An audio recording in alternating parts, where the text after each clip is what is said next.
ഷാർജയിൽ ആത്മഹത്യ ചെയ്ത നിലയിൽ കണ്ടെത്തിയ കൊല്ലം ചവറ സ്വദേശി അതുല്യയുടെ ഭർത്താവിനെതിരെ പരാതി നൽകുമെന്ന് ബന്ധുക്കൾ. അതുല്യയുടെ സഹോദരിയും ഭർത്താവുമാണ് ഷാർജ പോലീസിൽ പരാതി നൽകുന്നത്. കൊല്ലം ചവറയിൽ അതുല്യയുടെ അമ്മ നൽകിയ പരാതിയിൽ സതീഷിനെതിരെ കൊലപാതക കുറ്റവും ശാരീരിക പീഡനം, സ്ത്രീധന പീഡനം എന്നീ വകുപ്പുകൾ ചുമത്തിയാണ് കേസെടുത്തിട്ടുള്ളത്. ഷിൻ സെബാസ്റ്റ്യൻ ചേരുന്നുണ്ട് കൂടുതൽ വിവരങ്ങളുമായി. ഷിൻസ്, അതുല്യയുടെ ഭർത്താവിനെതിരെ പരാതി നൽകുമെന്നിപ്പോൾ ബന്ധുക്കൾ അറിയിച്ചിരിക്കുകയാണ്. മാത്രമല്ല, അതുല്യ സുഹൃത്തിന് അയച്ച ശബ്ദ സന്ദേശം അതിൽ കൃത്യമായി പറയുന്നുണ്ട് അതുല്യ നേരിട്ട ക്രൂര പീഡനങ്ങൾ എന്തൊക്കെയാണെന്ന്. ഇതെല്ലാം ഒരു തെളിവായി എടുത്തുകൊണ്ട് ഭർത്താവിനെതിരെ ഇപ്പോൾ കൊലക്കുറ്റം ചുമത്തിയിരിക്കുകയാണല്ലേ? ദേവിക അത് ഇപ്പോൾ നാട്ടിലാണ് കൊലക്കുറ്റം ചുമത്തിയിരിക്കുന്നത്.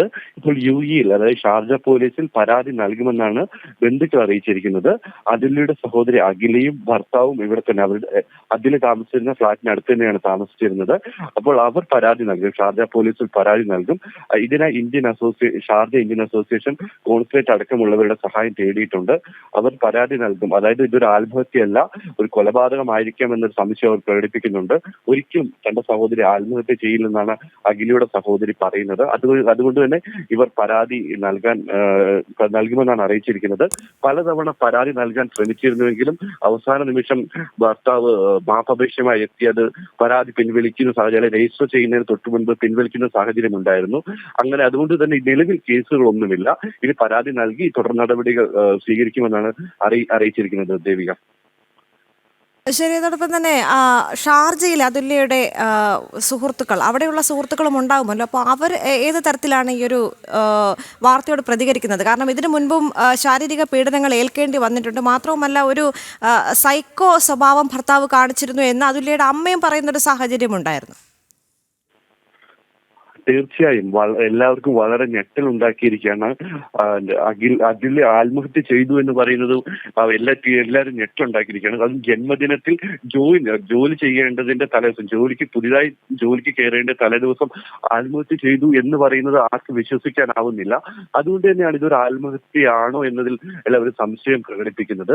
അതുല്യ ജോയിൻ ചെയ്യേണ്ട ഓഫീസിൽ നിന്ന്, അതായത് ഷാർജയിലെ ഒരു മാളിൽ പ്രൊഡക്റ്റ് സൂപ്പർവൈസറായി ജോലിക്ക് കയറാനിരിക്കുകയായിരുന്നു. അപ്പോൾ കമ്പനിയിൽ നിന്ന് വിളിച്ചു ചോദിച്ചപ്പോഴാണ് പറയുന്നത് അതുല്യ ആത്മഹത്യ ചെയ്യുന്ന ഭർത്താവ് പറയുന്നത്. അതുകൊണ്ട് തന്നെ അതൊരു ഞെട്ടലാണ്. അതായത് സ്വന്തം ജന്മദിനത്തിൽ അല്ലെങ്കിൽ ജോലിക്ക് കയറേണ്ട ദിവസം ആത്മഹത്യ ചെയ്യുമെന്ന് പറയുന്നത് ആർക്കും വിശ്വസിക്കാനാവുന്നില്ല. അതുപോലെ തന്നെ ഈ ഒരു പീഡന പരമ്പരയുടെ ദൃശ്യങ്ങൾ ഇപ്പോൾ പുറത്തു വന്നിട്ടുണ്ട്. അതായത് കുടുംബത്തിന് അയച്ചു കൊടുത്തിരുന്ന വീഡിയോ ദൃശ്യങ്ങൾ, അല്ല സുഹൃത്തുക്കൾക്ക് അയച്ചു കൊടുത്തിരുന്ന വീഡിയോ ദൃശ്യങ്ങളെല്ലാം ഇപ്പോൾ പുറത്തു വന്നിട്ടുണ്ട്. ഇതെല്ലാം പലരും ഇപ്പോഴാണ് ഇത് അറിയുന്നത്. ഇങ്ങനൊരു പീഡന പരമ്പരയാണ് അവിടെ നടന്നുകൊണ്ടിരുന്നത്. ഇത്രയും പ്രശ്നങ്ങൾ അതുല്യ നേരിട്ടിരുന്നു എന്നതും എല്ലാവർക്കും വളരെ ഷോക്കായിട്ടുണ്ട്. കഴിഞ്ഞ ദിവസമാണ് ഒരു കൊല്ലത്ത് തന്നെയുള്ള വിഭജിക ഷാർജയിൽ തന്നെ ആത്മഹത്യ ചെയ്തത്. ഇങ്ങനെ ഇത്തരത്തിൽ വാർത്തകൾ പുറത്തേക്ക് വരുന്നതും എല്ലാ പ്രവാസികളെ സംബന്ധിച്ച് വളരെ ഞെട്ടലും നടുക്കവുമാണ് ഉണ്ടാക്കിയിരിക്കുന്നത്.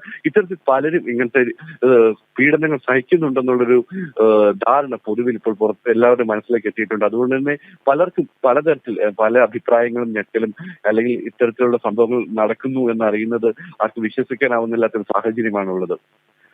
ശരി. ഷാർജയിൽ ആത്മഹത്യ ചെയ്ത നിലയിൽ കണ്ടെത്തിയ കൊല്ലം ചവറ സ്വദേശി അതുല്യയുടെ ഭർത്താവിനെതിരെ പരാതി നൽകുമെന്ന് ബന്ധുക്കൾ അറിയിച്ചിരിക്കുകയാണ്. അതുല്യയുടെ സഹോദരിയും ഭർത്താവുമാണ് ഷാർജ പോലീസിൽ പരാതി നൽകുന്നത്. കൊല്ലം ചവറയിൽ അതുല്യയുടെ അമ്മ നൽകിയ പരാതിയിൽ സതീഷിനെതിരെ കൊലപാതക കുറ്റവും ശാരീരിക പീഡനം, സ്ത്രീധന പീഡനം എന്നീ വകുപ്പുകൾ ചുമത്തി കേസെടുത്തിട്ടുണ്ട്. ഷിൻസാണ് വിവരങ്ങൾ നൽകിയത്.